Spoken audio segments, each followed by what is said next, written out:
কোরবানিতে শরিক অবশ্যই বিজোড় সংখ্যক হতে হবে এমন ধারণা অনেকের মধ্যে প্রচলিত থাকলেও বাস্তবে এর কোনো বাধ্যবাধকতা নেই। একজন ব্যক্তি যেমন একাই একটি গরু কোরবানি করতে পারেন, তেমনি 2, 3, 4, 5, 6 বা সর্বোচ্চ 7 জন পর্যন্ত শরিক হয়ে কোরবানি করতে পারেন। এখানে শরিকের সংখ্যা জোড় বা বিজোড় এটি মোটেই গুরুত্বপূর্ণ নয় এবং এ বিষয়ে আলাদা কোনো ফজিলত নেই।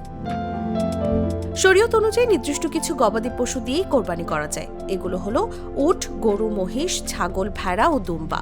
যদিও কিছু প্রাণী খাওয়া হালাল, তবুও সব হালাল প্রাণী কোরবানির জন্য বৈধ নয়। যেমন হরিণ খাওয়া হালাল হলেও হরিণ দিয়ে কোরবানি করা যায় না। তাই কোরবানির ক্ষেত্রে নির্ধারিত পশু নির্বাচন করা অত্যন্ত গুরুত্বপূর্ণ।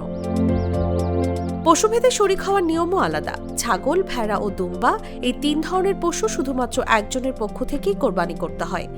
এখানে একাধিক ব্যক্তি শরিক হওয়ার সুযোগ নেই। অন্যদিকে উট, গরু ও মহিষের সর্বোচ্চ 7 জন পর্যন্ত শরিক হতে পারেন।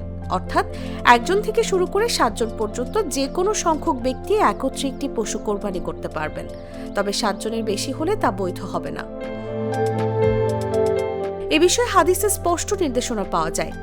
জাবের রাদিয়াল্লাহু তাআলা আনহু থেকে বর্ণিত, রাসূল সাল্লাল্লাহু আলাইহি ওয়াসাল্লাম হজের সময় উট ও গরুতে 7 জন করে শরিক হওয়ার অনুমতি দিয়েছেন।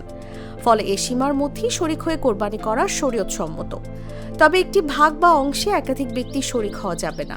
অর্থাৎ এক নামে একাধিক ব্যক্তির কোরবানি দিলে তা শুদ্ধ হবে না।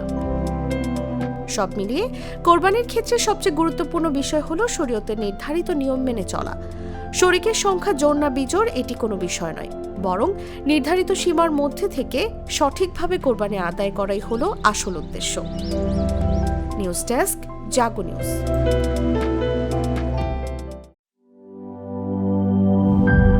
গ্লিটারের টুইন লেমন ও অ্যান্টিব্যাকটেরিয়াল ফর্মুলা বাসনকে চকচকে জীবাণুমুক্ত করে আমাদের দেয় গ্লিটার গ্যারান্টি।